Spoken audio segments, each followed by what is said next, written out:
It was requested that I do a full episode talking about the apartment complex disaster.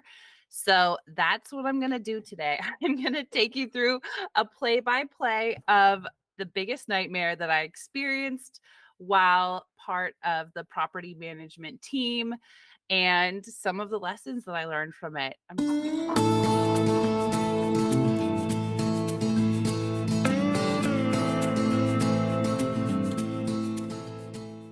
Welcome to the Mastering Real Estate podcast. This podcast is for real estate investors and professionals looking to take their real estate game to the next level. Each week, I review the industry's leading real estate books and break down the main lessons that you can apply to your life and business. Then, every other week, I review my own personal lessons learned from flipping over 100 houses and being a full-time real estate investor since 2018. Stay tuned each week so that we can all become masters of real estate together.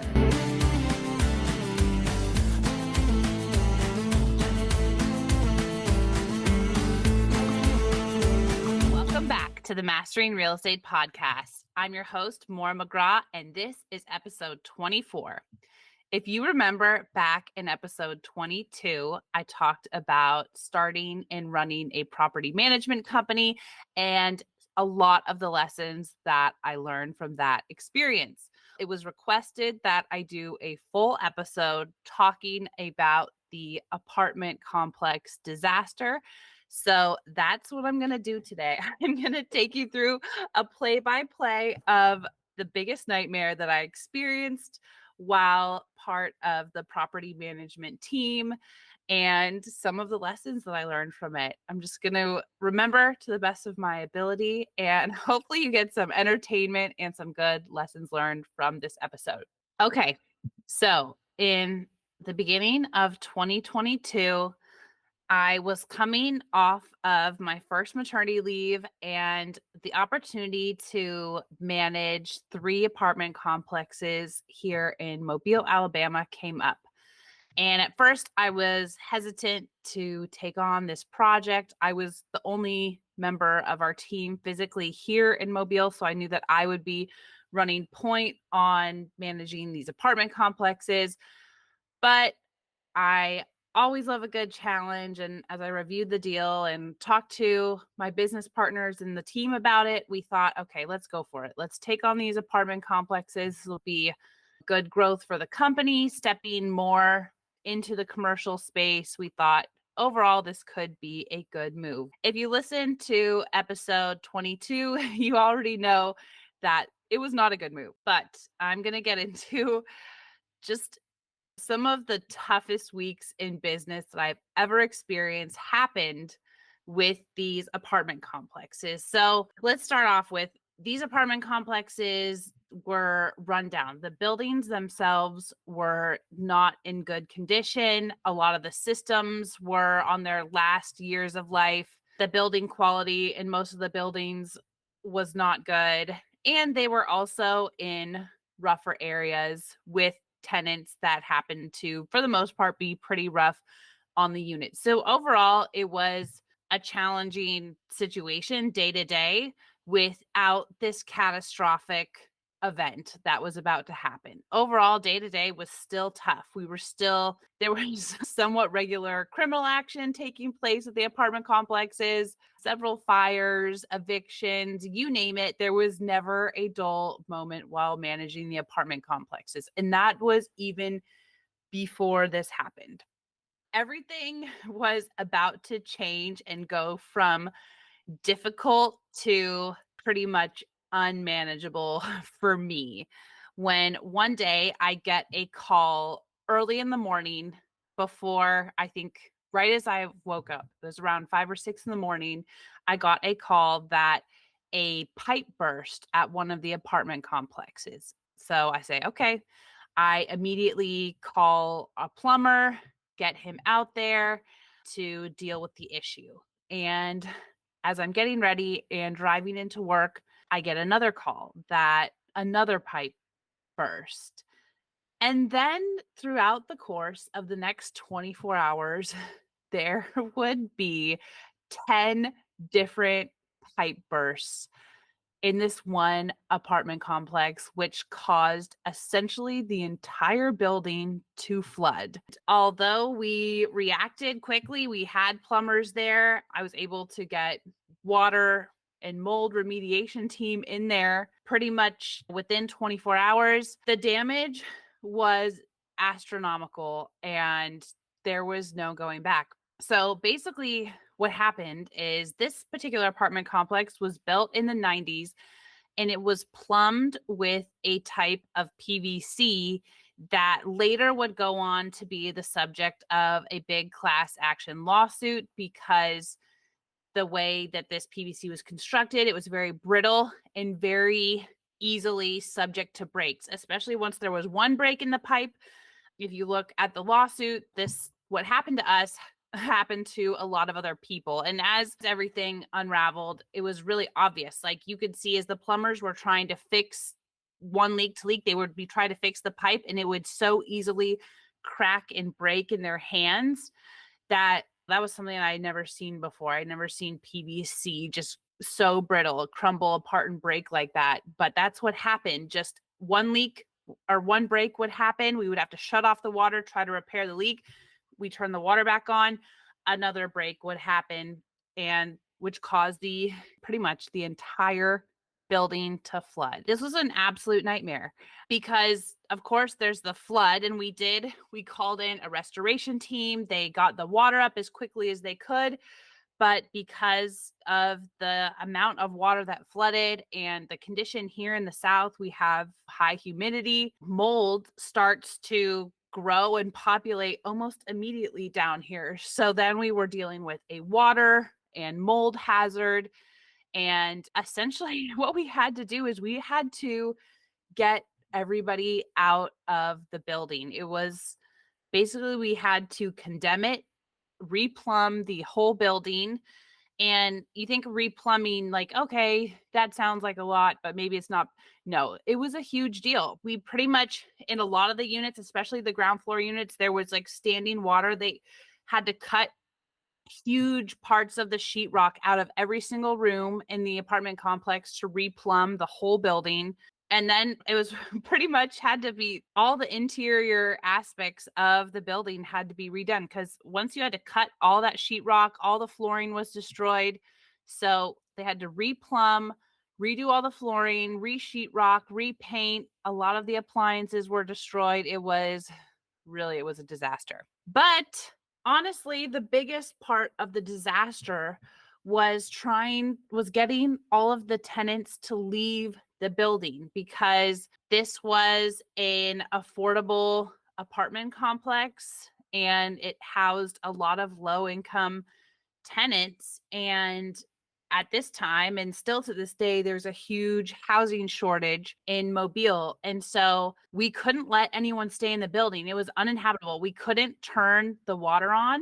And there was so much damage and mold that we could not safely let anyone stay in the building. But unfortunately, we as a management company, we didn't have any other places to put these people. And because of the housing shortage throughout the city, there was hardly any place for these people to go. So it turned into just a huge deal. The tenants banded together. They filed a lawsuit against the owners.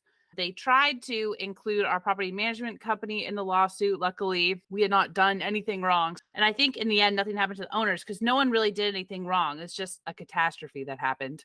Very unfortunate. And understandably, the tenants were so upset. This is where they live. Most of them did not have an easy place to go. And basically, they called the news, the mayor.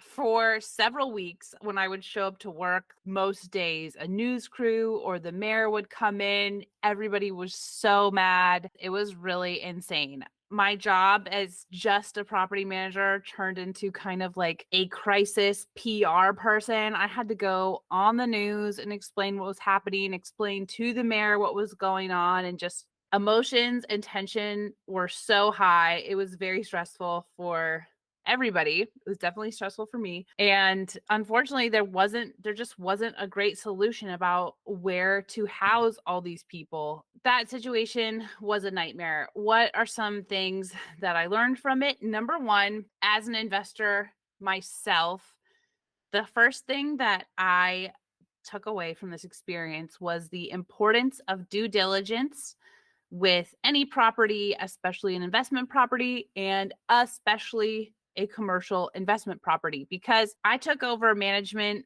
of these apartment complex only a couple weeks before this big flood happened. And even within just, it was only a few weeks, maybe a month of taking over, I could tell that something was wrong with the plumbing because of the amount of plumbing related maintenance and work orders that were coming in. And just looking through the history and walking through some of the apartment complexes and seeing like the mold and issues, I knew that was just not normal and something wasn't right. Now, could I have predicted that something so catastrophic was about to happen? No, but I definitely could tell that something was wrong. And I brought this up actually several times to the owners that something was wrong with the plumbing and the water and all the maintenance expenses. It's like something was off. And lo and behold, something was really off. So if I were to ever buy an apartment complex like this, a huge part of the due diligence I would do would be to look through all the maintenance records, personally walk through the buildings to try to find any issues like this, because the owners, they hired a professional due diligence crew to come in and evaluate the building. And I looked through that due diligence and they did not note anything about the plumbing. And I think it might not be a normal thing for most people to look for, especially if you haven't worked in property management. But now, as a tip, hopefully something that people can take away from this story in this podcast episode is to look back through the maintenance records. And if you see a recurring trend, dig deeper into it, ask questions, go out and ask the tenants. Just by walking around, looking at the units and talking to the tenants, they all told me that there had been tons of floods in the past. So there was obviously some sort of systemic problem. Again, I don't know that I would ever guess something that this wrong was going to happen, but it was obvious in hindsight that something was wrong with the plumbing. So due diligence is definitely, do your due diligence, look through your maintenance records, talk to the tenants, walk through the units yourself before ever buying something like this. The second piece was probably around the whole PR plumbing. I think that we handled the issue of the pipe bursting and the flood as well as anyone could have. We had response teams there ASAP. There was no delay. I think where, looking back, the big place that I could have improved was with the communication, keeping everybody in the loop and trying to calm people instead of letting the stress and overwhelm and the catastrophe of it affect everybody so much, especially the tenants. Looking back, I think I could have done a better job with that. Now, of course, it took 24 hours for all the pipe bursts to happen and to realize, okay, this is really like a catastrophe. We're going to have to evacuate this whole building. So it took me probably at least 24 hours to fully grasp what was happening and what would need to happen. But I think I wish maybe that I had even consulted with someone in crisis PR before putting out notices to the tenants. I know that a lot of the tenants perceived it like the management company and the owners were against them and putting them out of their houses. I think I could have done a better job trying to explain that the building is just not safe for anyone to live in, and we cannot legally let anyone live here when everything is flooded. Mold and black mold are potentially getting into the walls and into the HVAC system. So I think a big takeaway for me is if I ever face something like this again, to maybe take what we would call in the military a tactical pause, consult someone in crisis PR, and try to do the best job possible, calmly explaining the situation and giving solutions to everybody in a way that doesn't heighten the catastrophe and make it worse for everybody. Now, I do give myself some grace. the big thing is people needed a place to live and a place to go. And there just weren't a lot of good options. I did reach out to all the local housing authorities and housing agencies to try to help people and try to find options. And that part was just really difficult. But I do think overall I could have done a better job of managing the communication flow a little bit better, maybe providing tenants with more resources about where they could find housing assistance, financial assistance, things of that nature. So that was a huge takeaway. And my last big takeaway from this crazy experience is the importance of renter's insurance and insurance in general. Okay, let's just talk about insurance. So luckily, the property owners, they had a good insurance policy. They had an umbrella insurance policy. And, after communicating a lot with the insurance companies, my understanding is that the insurance companies did cover the vast majority of the damage to the buildings. But one thing that is really important to know as a property manager and even as an owner is that all of the insurance policies that an owner or a landlord might have, those protect the landlord and the building itself. They do not protect the tenants or the tenant's property. And so, of course, we knew this. And as a management company, we have a clause in our lease that requires all of our tenants to have renter's insurance. And renter's insurance is what covers your personal property, all of the tenant's personal belongings in case of a catastrophe like flood, you name it. That is what's going to reimburse tenants for all their expenses and even moving expenses. Different policies vary with that. But the bottom line is we do require that per our lease. However, the vast majority of the tenants did not, even though they signed that part of the lease, most of them did not actually have renter's insurance. And so in a huge flood situation, tons of people's belongings were damaged. They had to move. It was a huge expense to everybody, which obviously added to the upset that everyone felt. And because people didn't have renter's insurance, there was very little to be done because the owners were already in such a difficult position, having to pay these initial costs while waiting for the insurance claim to go through its process. A huge takeaway is to really mandate, if you are a property manager, to really make sure that your tenants do have renter's insurance.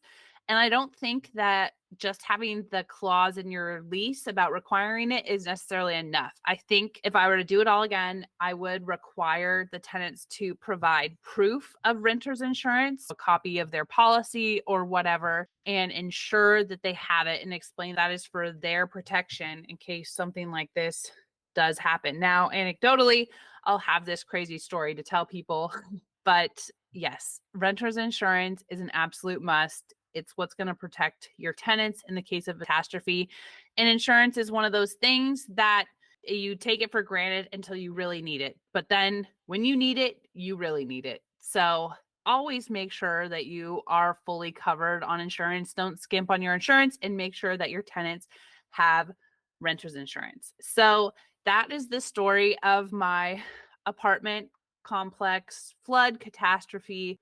Really solidified the day-to-day property management was not for me. However, looking back, I'm grateful even for this crazy experience because it taught me so much. And I am 100% a better real estate professional for having gone through this experience and owning and running a property management company in general. So hopefully that story was entertaining, helpful, educational. If you found it helpful, make sure that you like and subscribe to our podcast. Give us a like on YouTube. I love doing this podcast every week. Hope you love listening to it, and make sure that you stay tuned for the next one.